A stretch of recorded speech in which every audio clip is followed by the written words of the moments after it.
Senator John Tester from Montana has recently introduced one of the worst balanced budget amendment proposals that I've ever seen. Starting with Section 1, that alone has 4 fatal flaws, and it's just the first section out of 8, so bear with me.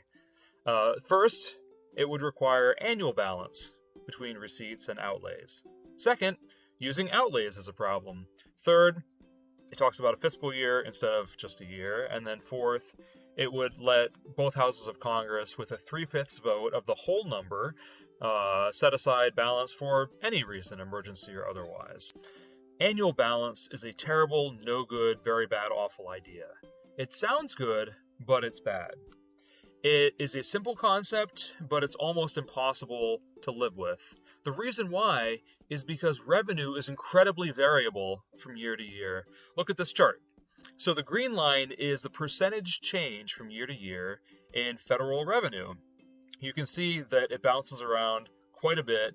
If you can imagine trying to connect annual spending to revenue that is that balanced, you'd have all this policy instability and uncertainty every year. Spending and revenue policies would be changing all the time. It'd be really hard to plan. The yellow line, if you're wondering, is a model of structural balance, which means balance over the medium term according to a rule. We'll come back to that another time. Second, this proposal would put the word outlays in the Constitution. This would be a management nightmare. See, Congress only controls budget authority directly. Budget authority is what agencies receive from Congress, and they use that pot of money that they're allowed to and actually required to spend to make contracts, to pay contractors and vendors and employees. When the money leaves the federal agency checkbook, it becomes outlays as it flows out of the federal government's control. So you really don't want to use outlays. That would compound the annual balance problem with something that Congress only controls indirectly. For a constitutional proposal like a BBA, you should just use expenditures. It's the word that's already in the Constitution. Fiscal year is already defined in statute. It currently means, but hasn't always meant, from October 1st of one calendar year to September 30th of the following calendar year. Now, this is a statutory term of art. It doesn't belong in the Constitution for 2 reasons. First, because constitutional language should work for all time to come. No matter how society changes, you want things to work as well in 1789 as they need to in 2024. Secondly, Congress has the ability to change statutory law, regular law, with normal legislation. If they were to change a statutory definition in a way that is baked into the Constitution, then that would turn constitutional language into dead wood, meaning it doesn't matter anymore or doesn't fit current law. And you don't want to have that. You want to have general principles in the Constitution. Next, Senator Tester would let Congress, both houses, with 3/5, set aside balance for any reason. Now, the Senate already has a 60-vote threshold, 60 out of 100. That is 3/5. But it does diddly to control deficits and debt. And besides, the budget should balance other than emergencies, whereas the Tester BBA would let it be imbalanced for any reason that can get the low supermajority requirement. It's also worth noting that the phrase whole number does not appear in the Constitution for any legislative function currently. All right, that's Section 1. Moving on to Section 2. It would put the president's budget request in the Constitution. That's a really bad idea.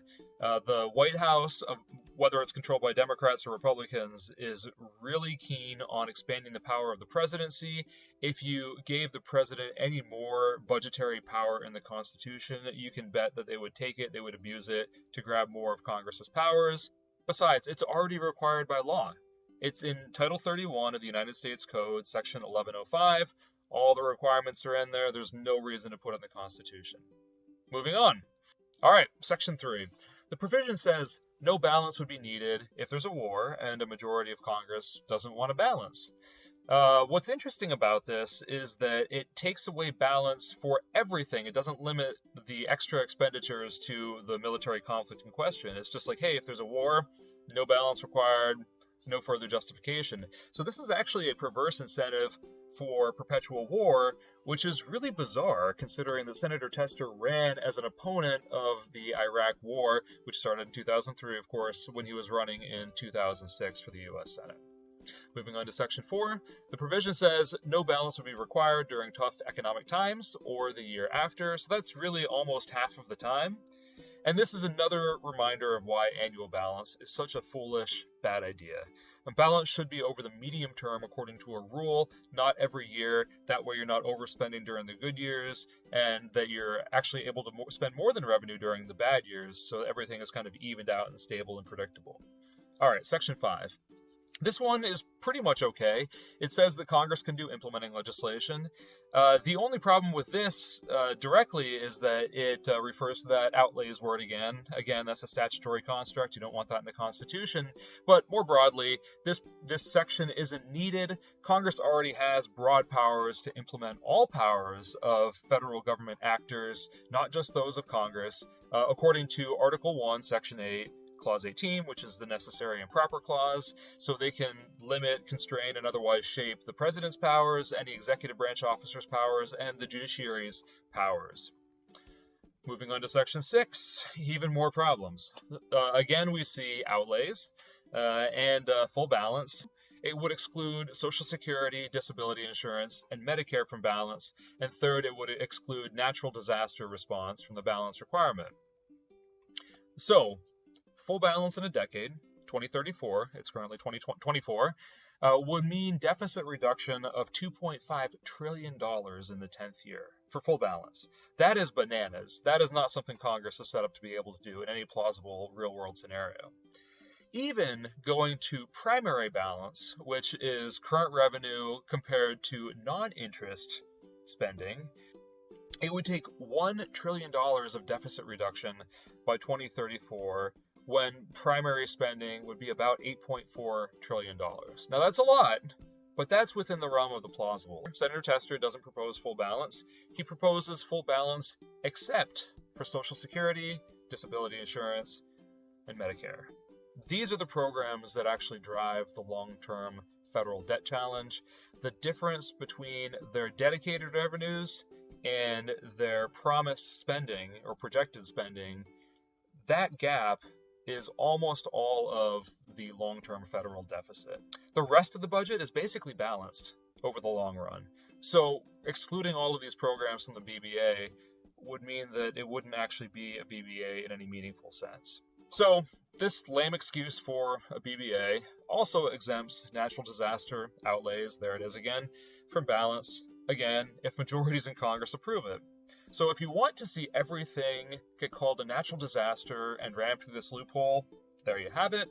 The not-so-natural COVID-19 virus and lots of other things would be called natural disasters, and then Congress would be like, yeah, don't have to offset that in any way. Moving to Section 7, this provision says that courts can't cut Social Security or Medicare. This section and number 6 would insert statutory constructs. Again, that is a bad idea. Don't do it in the Constitution. But also, this doesn't need to be in the Constitution. You actually don't want courts to cut Social Security or Medicare. You don't want them to raise revenue from them either. That's Congress's job, and Congress should set up whatever mechanisms they need to be able to manage those programs. But it doesn't need to be in the Constitution because Congress can restrict court jurisdiction just fine through statutes. Again, that's the necessary and proper clause. There's no reason to put that in the Constitution. And now, at long last, we come to Section 8. Finally, the provision says that the balance would start with the 5th fiscal year after ratification. Normally, this would be way too soon to be realistic. Savings tend to start small and then grow over time, but Tester's loophole palooza BBA takes the edge off, so it actually might not be that tough, even in the medium term. Again, in the long term, these programs that would actually be covered by the BBA, at least some of the time, are not driving the deficit, so that would be okay. But anyway, this proposal isn't going anywhere, so I'm actually not going to do the math. Let's count the loopholes in Senator Tester's BBA in name only. I guess we can call it a bino. Number 1, 3/5 for anything in Section 1. Number 2, a majority for war stuff in Section 3. Number 3, it's automatic for a recession in Section 4.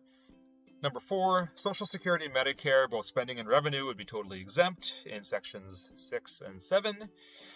Number 5, natural disaster outlays would be exempt under Section 6.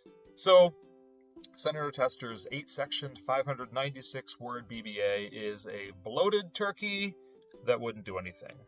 A debt crisis could and would drive right through it, so it's really poorly written. And then, super wild for Congress nerds like me, Senator Tester proposed a balanced budget amendment as a bill.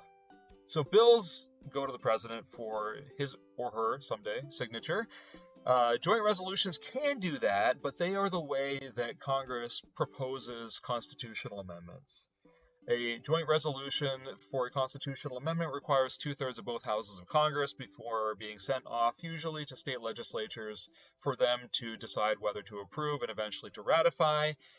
They are not supposed to be bills. So that's really weird. It's a really bad balanced budget amendment. The worst I've seen. It's unbelievable that a U.S. Senator would put his name on something this atrocious, but there we have it. If you'd like to see more of this kind of content, please do like and subscribe.